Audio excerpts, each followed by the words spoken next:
Hvala najviše. Hvala Selmi na divnom vođenju programa.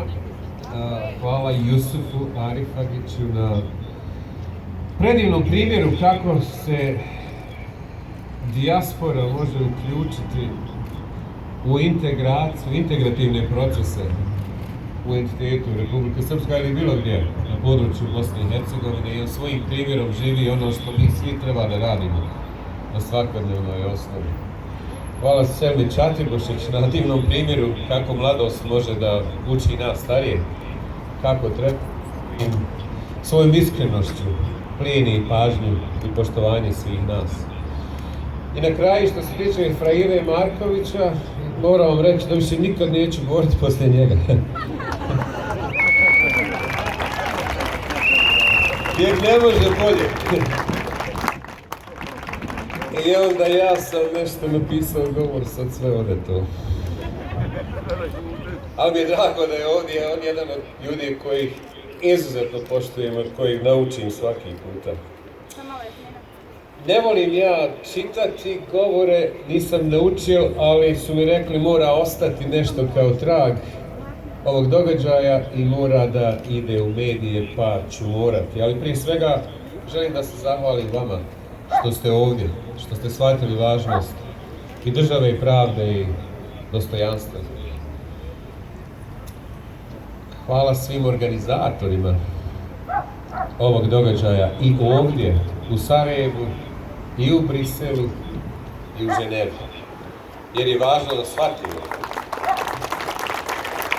da se situacija u Bosni i Hercegovini rješava ovdje, kad kažem ovdje mislim na vas, jer više ne vjerujem u sposobnost politike da uradi nešto. I rješava se i u Briselu, rješava se i u Vašingtonu, i u Ženevi, i u svjetskoj zajednici. Jesmo li mi taoci korumpiranog pravosuđa, kada 5 godina čekamo na neke odluke koje još nema, a za ostale još i ne znamo? Kako je moguće da čovjek mora biti član političke stranke ili imati određenu genetsku sliku jer je rođak nečiji da bi imao poziciju koju želi?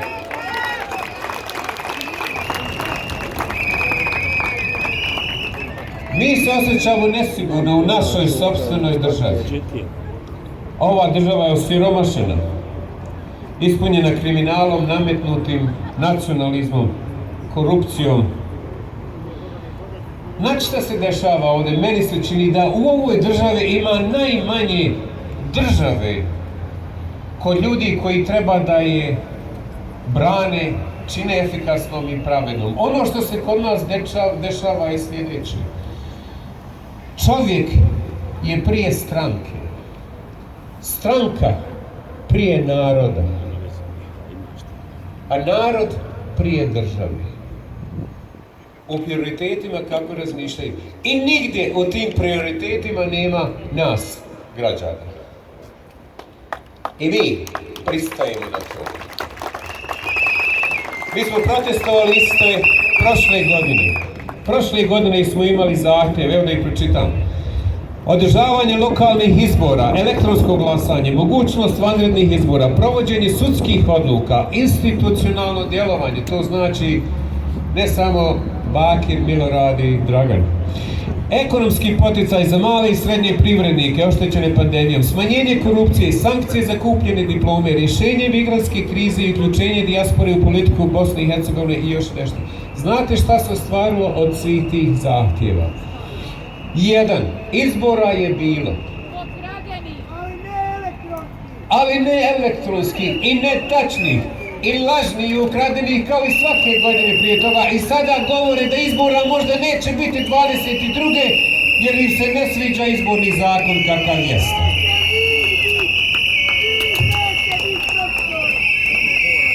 A znate šta se povećalo u odnosu na prošlu godinu? Korupcija. Krenulo ne nabolje nego nagore. Prošle godine je korupcija ubrzala svoju utrku ka maksimalnoj. Više nego skoro u bilo kojoj drugoj državi svijeta. I imamo političare koji su iskoristili COVID-19 pandemiju da još i više kontrolišu protok informacija, da više kontrolišu javne nabavke, da više kontrolišu protok novca u ovoj državi. E sada, pitanje je kakvo je ime za takvo stanje u državi? Kako pravim imenom nazvati stanje korupcije, kriminala, nepravde, podobnosti, nepotizma, kršenja ljudskih prava, podjela i neprovođenja međunarodnih sudskih presuda? Po meni je ovo država autokrata, država despota, država lopova, kao što se sad rekli. Mi smo jednostavno u stanju zatočeništva. Mi pristajemo na to da nas takvi vode. Ako i ukradu 30%, zašto oni 70% glasaju za svoju neslobodu? To mi nije jasno. I šta se sad može raditi? Ajde da budemo konstruktivni. Prvo ćemo reći šta se može raditi, a drugo ćemo tražiti nešto od vlasti. Prvo, činjenica je da trenutne vlasti, gledate bilo koji nivo, mada ima poštenih političara, ima i toga, ima dobrih ljudi na vlasti, ali ovo uopšteno gledano, generalno gledano, mi ne možemo izaći iz ovog začaranog kruga sa našim političarima. Hoćemo li izaći iz ovog začaranog kruga sa međunarodnom zajednicom, što mislite?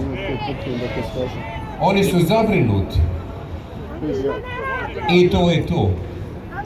Razumijem ja njihovu poziciju. Razumijem ja da oni nisu zaduženi da riješe naše probleme.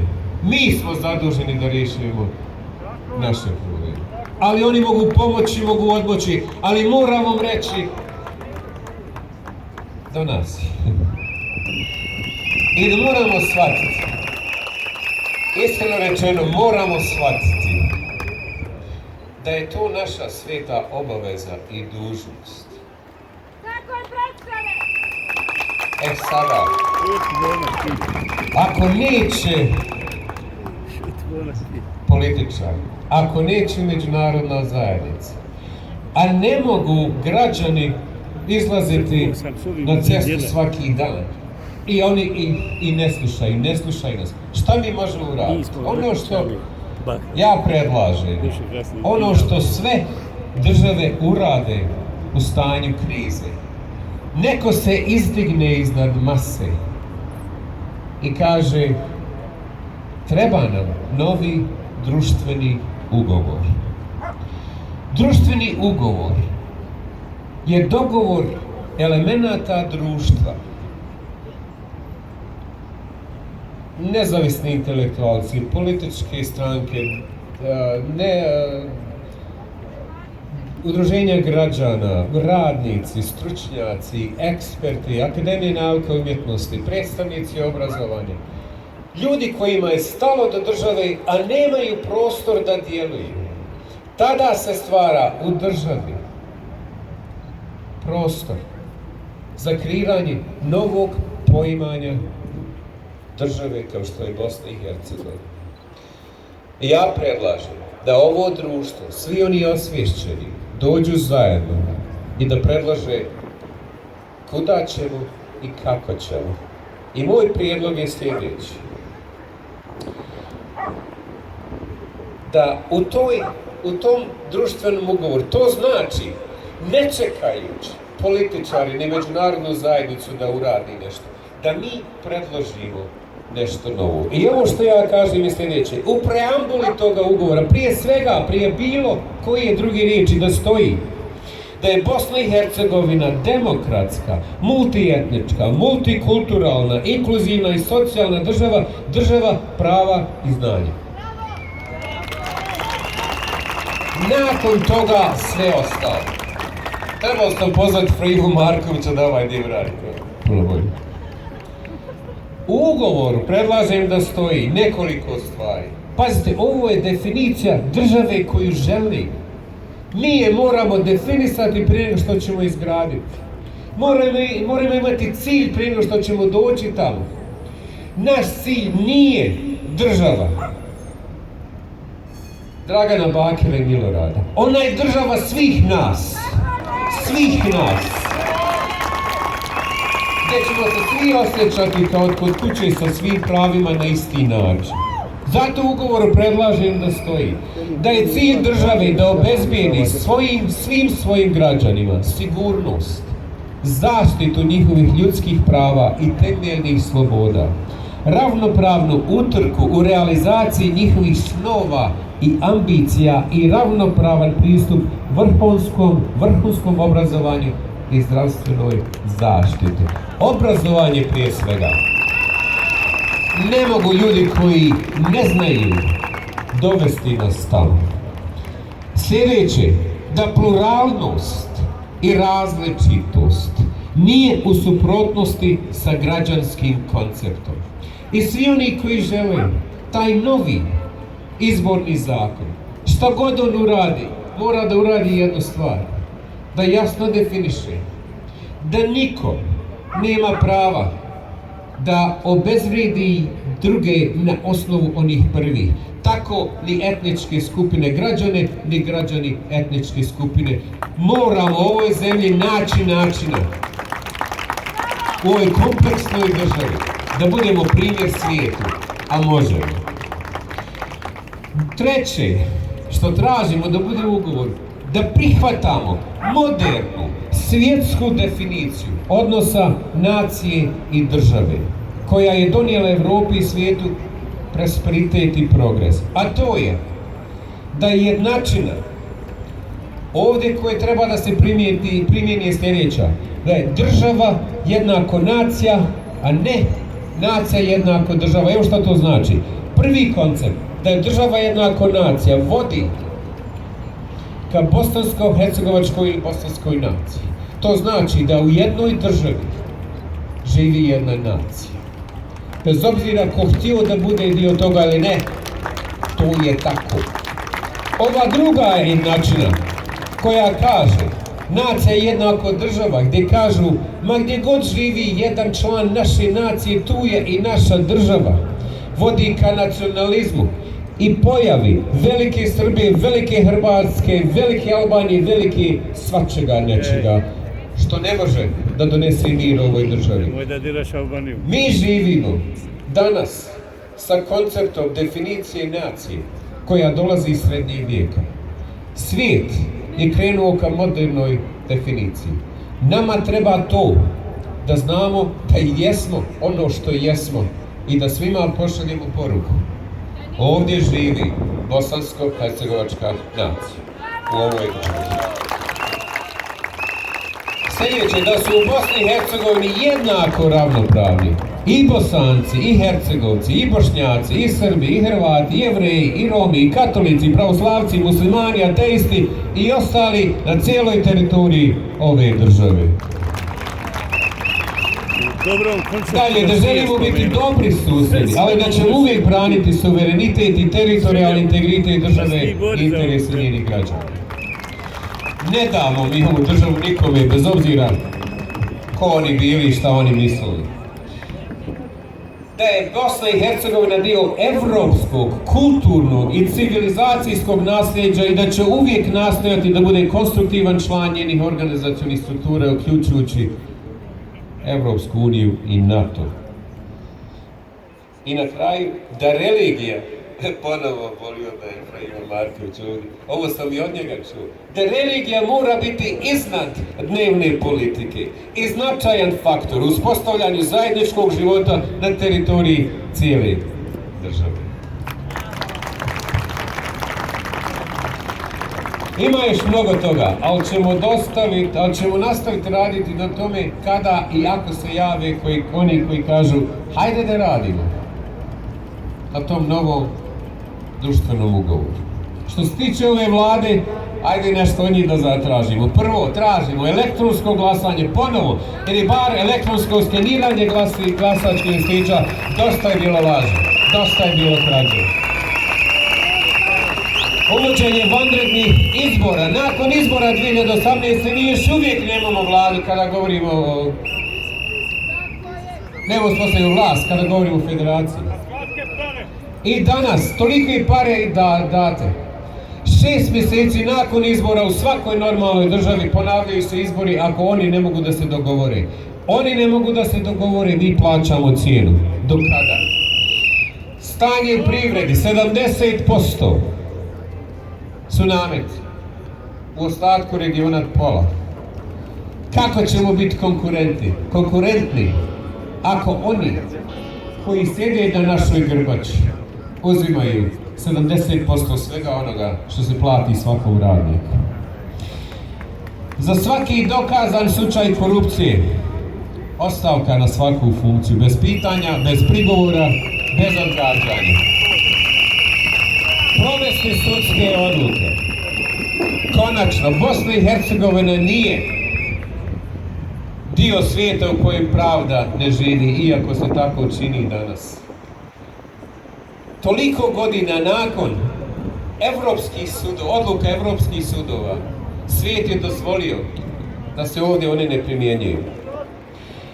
Reformu pravosuđa ne treba da govorimo, treba samo da spomenemo ime Dragičević i Memić. Reformu obrazovanja ne treba da spominjemo, samo da spomenemo kupljene diplome. Reformu zdravstva ne treba da spominjemo jer je dovoljno reći vakcine. Reformu proces javne nabavke ne mora da govorimo, dovoljno reći respiratori. Ali reformu kulture i sporta, o kojoj niko ne priča, mora da kažemo, jer kultura nije trošak. Kultura je... Nikolina, slušaš li ovo? Kultura nije trošak, kultura je investicija za budućnost. A sport je razvoj našeg duha, on je ponos. I šta je naš cilj? Pa da Zmajevi budu prvaci svijeta, zar ne mogu? Ako ne budemo mi vjerovali, ko će? I evo na kraju, digitalizacija javne uprave. Toliko ima formulara i taksi i papira koje su nekada uzroki korupcije, da ja ne mogu da vjerujem da mi ne možemo da budemo kao ostatak svijeta gdje se sa 2-3 klika na internetu može dobiti svaki formular ili korupcije nema. Na kraju, koliko je do njih, toliko je do nas. Svi mi možemo uraditi nešto, to je, možemo glasati, možemo ne učestvovati u korupciji, možemo se uključiti u politički život, možemo izaći na ulicu i protestovati. Hvala vama što ste ovdje danas. Hvala vam od srca. Vlastima poručujemo da su zreli za ostavku. Većina onih koji obavljaju funkciju danas su obavezni da daju ostavku jer trebaju samo da pogledaju stanje našeg društva. Ne kažem svi, ima primjera ljudi koji rade dobro, ali svi oni koji ne rade, njihova je moralna obaveza da daju ostavku danas. I evo ja danas, mi danas tražimo ostavku svih onih koji su nesposobni da rade svoj posao. Bosna i Hercegovina mora da ide dalje. Ona je jedna i jedina, ona je naša. I treba da je zaštitimo. Niko je neće zaštititi osim nas. Hoćemo li da je zaštitimo? Hoćemo li da zaštitimo našu državu? Hajde to da radimo svaki dan svojim primjerom da budemo najbolja verzija sebe. Hvala vam najljepša.